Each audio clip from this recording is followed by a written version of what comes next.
बिस्मिल्लाहिर्रहमानिर्रहीम। अस्सलाम वालेकुम स्टूडेंट्स, उम्मीद है आप सब लोग खैरियत से होंगे।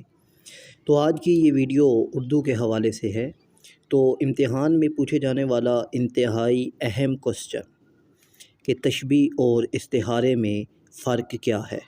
तो आज मैं आपको इस वीडियो में तशबीह और इस्तिहारे में 6 फ़र्क बताऊँगा जो आपके लिए काफ़ी फ़ायदेमंद साबित होंगे। तो चलते हैं अपनी वीडियो की तरफ। तो तशबीह और इस्तिहारा, तो इन तशबीह और इस्तिहारा की वीडियो मैंने बनाकर पहले से ही अपलोड की हुई हैं।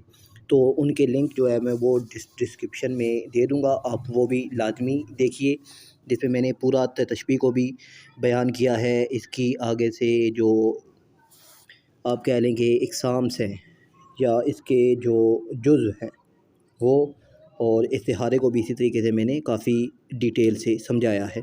तो इन दोनों में बेसिक फ़र्क क्या है तो वो इस वीडियो में मैं आपको बताने लगा हूँ। तशबीह हकीकी होती है और इस्तिहारा मजाजी होता है, ये पहला फ़र्क है। दूसरा, तशबीह में मुशब्बा और मुशब्बा बे का ज़िक्र होता है और इस्तिहारे में मुशब्बा बे को मुशब्बा बना लिया जाता है। अब ये मुशब्बा और मुशब्बा बे क्या है तो ये मैंने वीडियोज़ में काफ़ी डिटेल से समझाया हुआ है।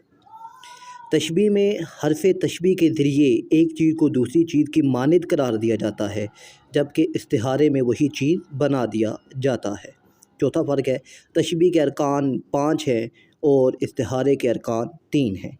तशबीह इल्म बयान की इब्तिदाई शक्ल है और इस्तिहारा इल्म बयान की एक बलीग़ सूरत है। तशबीह की बुनियाद हकीकत पर होती है और इस्तिहारे की बुनियाद ख़याल पर होती है। तो ये कुछ 6 फ़र्क थे तशबीह और इस्तिहारे में। उम्मीद है कि ये आपको समझ आ गए होंगे। तो मिलते हैं नेक्स्ट वीडियो में, तब तक के लिए अल्लाह हाफ़िज़।